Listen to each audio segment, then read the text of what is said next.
Welcome, Ipsita, to the Talerang office. It's great to have you with us.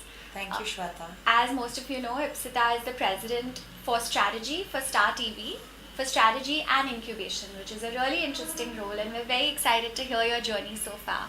So, why don't you start with telling us about yourself? What have been some of the interesting experiences in your life so far? Well, thank you for having me, Shweta. It's a pleasure to be here. Now at this point in my life, I always start by saying I'm the mother of twin daughters who are 3 years old. That keeps me on my toes. So now I work in media. I run Hotstar International as part of the incubation business and Kabaddi, so Okay. sports leagues for Star, and I look after group strategy.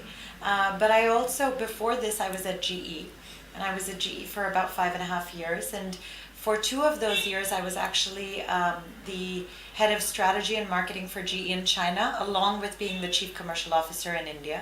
Wow. And before that, with IBM and Cisco, and joined IBM from your alma mater as well, Harvard Business School.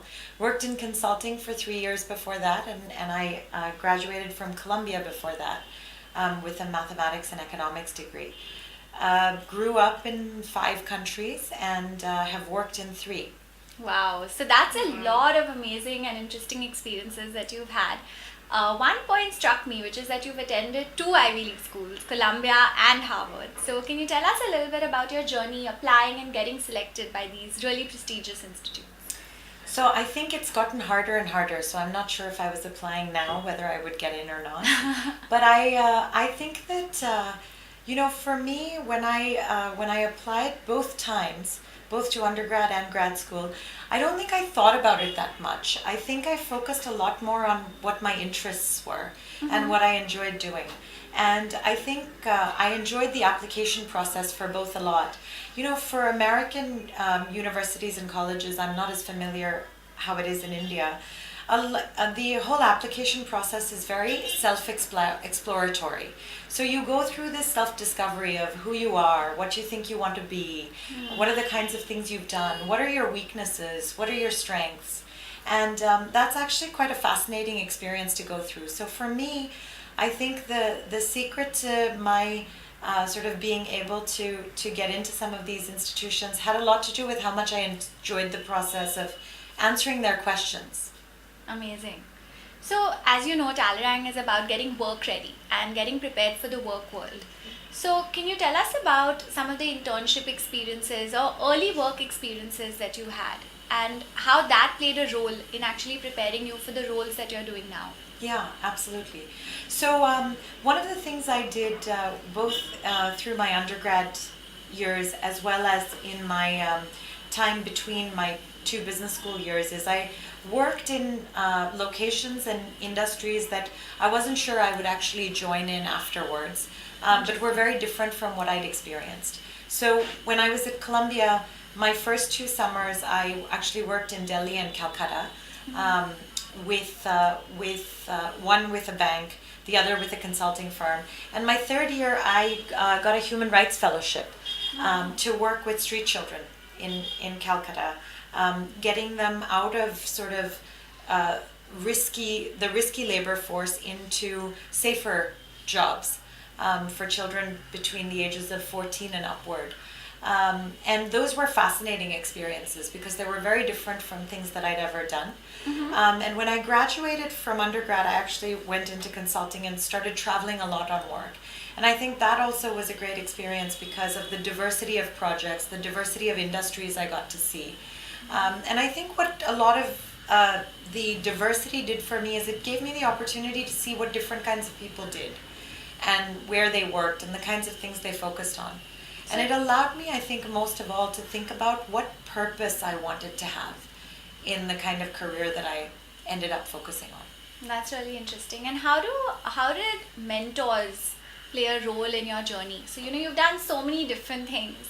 You've worked in different countries, you've done different industries. Were there a few people who inspired you to try different things, change roles, some guiding forces, either men or women? Yes, absolutely. I think I'm a big believer in mentors, and even more than mentors, I'm a big believer in advocates. People who actually get to know you and understand who you are and then advocate for you.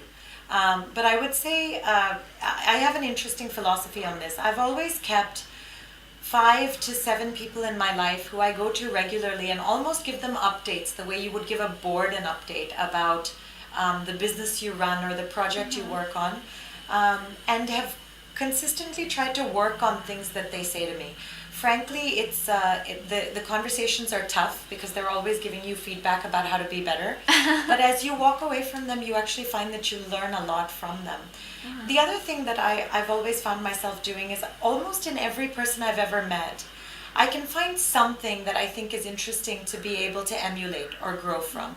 And I've always encouraged people who ask me this question to say, almost in anyone you meet, people younger than you, people who are your peers, others that you see around you, you can almost always pick up something where you say, that would be something that I wish I could work on a little more.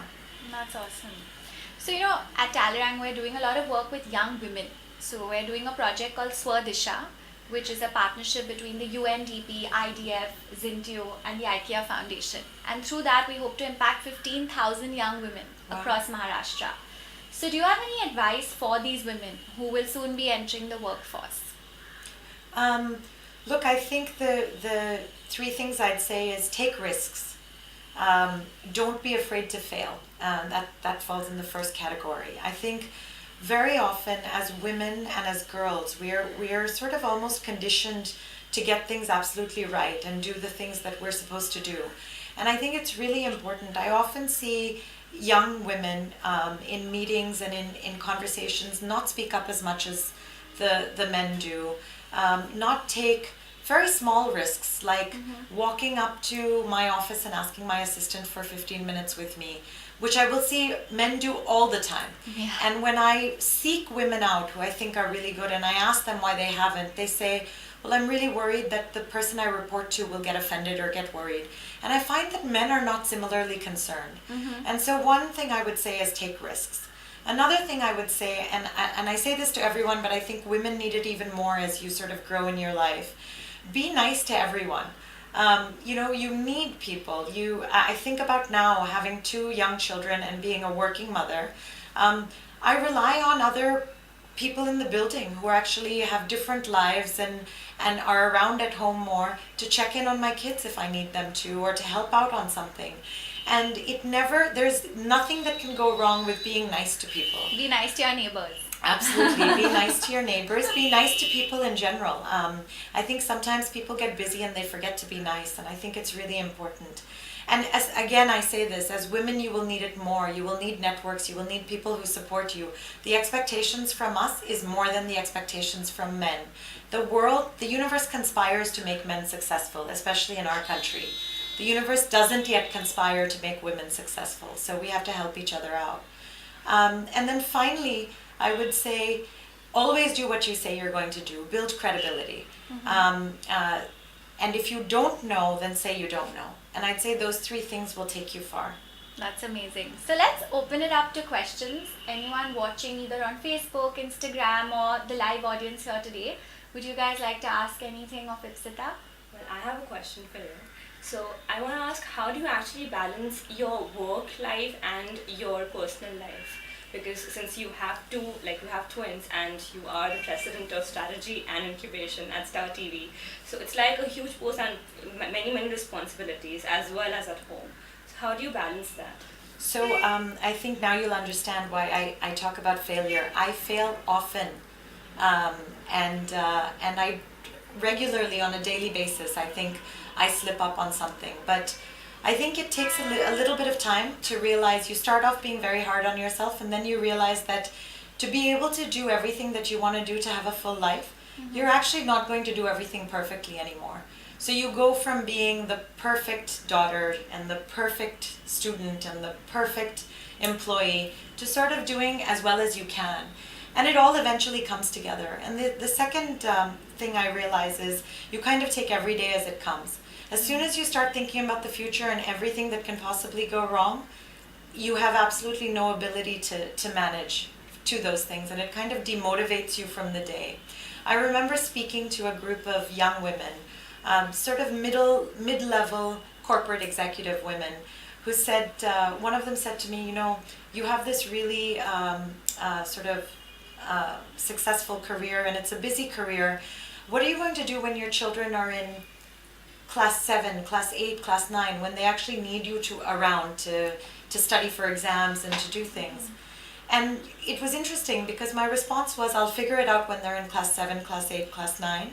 I was a G at the time, and I said, but I can't imagine that it wouldn't benefit them to be running around in a factory where aircraft engines are being made.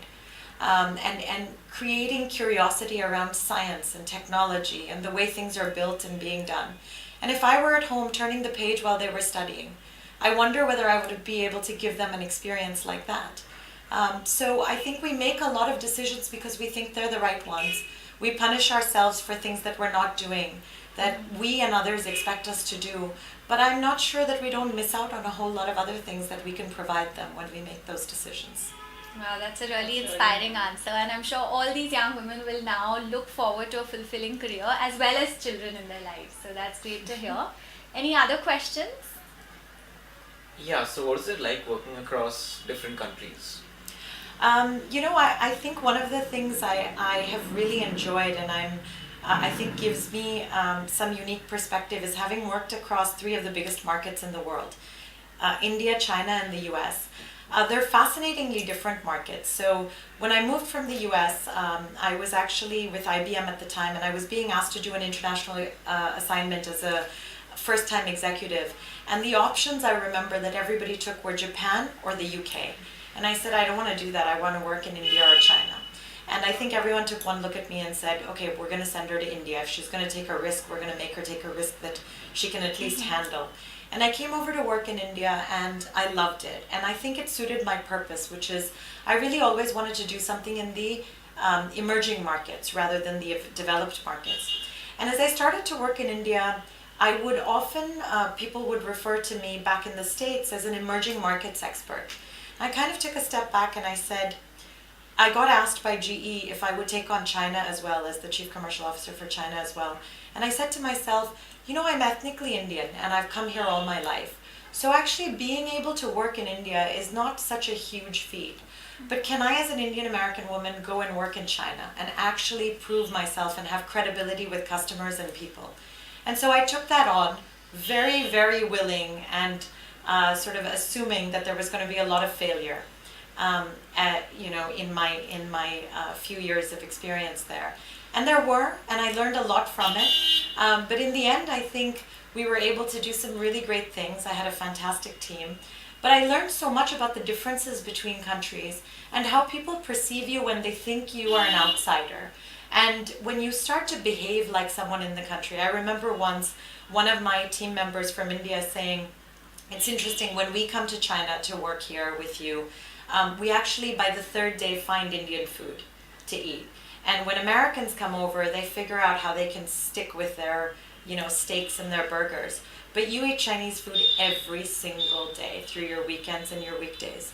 And largely for me, that was just a small way of saying, I'm actually in China to be in China. So I think those are the kinds of experiences that kind of help you really grow, learn where your weaknesses really are, right? Because you're in an environment where people really are testing you for whether you can start from a blank page again. And I think those are the kinds of experiences I got from working in different environments. That's amazing. It sounds like you've continuously pushed yourself outside your comfort zone, and you have this inner strength that really keeps you going. So that's really inspiring. What motivates you so much? Yeah, what motivates you? What keeps you going, and what gives you that drive and that push to keep taking risks? So I think one of them you talked about, Shweta, when you said I think everyone will think about and look forward to having kids. I think having a full life motivates me. On my Twitter handle I say, I can't remember exactly, but I think I say mom, daughter, sister, wife, and then I talk about my work. And when I look at that, it actually reminds me that I'm really happy with my life because I've gotten a chance to do everything. And that means a lot more to me than doing everything really well or perfectly. And I think the second thing is I have a secret fascination and love for learning. So I like moving industries because it gives me the opportunity to ask a lot of questions, to be the dumbest person in the room over and over and over again. And that to me is a lot of fun. It lets me find out things or think about things in ways that I would have never thought about them before, and find and discover the most amazing things that I would have never thought about. It also allows me to look back and take things from other industries that I've seen be done completely differently that we're not thinking about in the place we're working now, and bring it forward. And I think anything we do, anything I've done is not rocket science, but the sort of uniqueness of having different perspectives kind of gives me an opportunity to do something and contribute. That's amazing. Thank you so much, Ipsita. It's been lovely to have you with us today. And for those of you who would like to be part of Talerang's journey, do log on to our website www.talerang.com. Book a seat for the upcoming Future CEOs programs. It'll entail 100 hours of training, 400 hours of an internship, and then mentorship for life. So join us in our journey and get work ready. Thanks, Ipsita. Thank you, Shweta.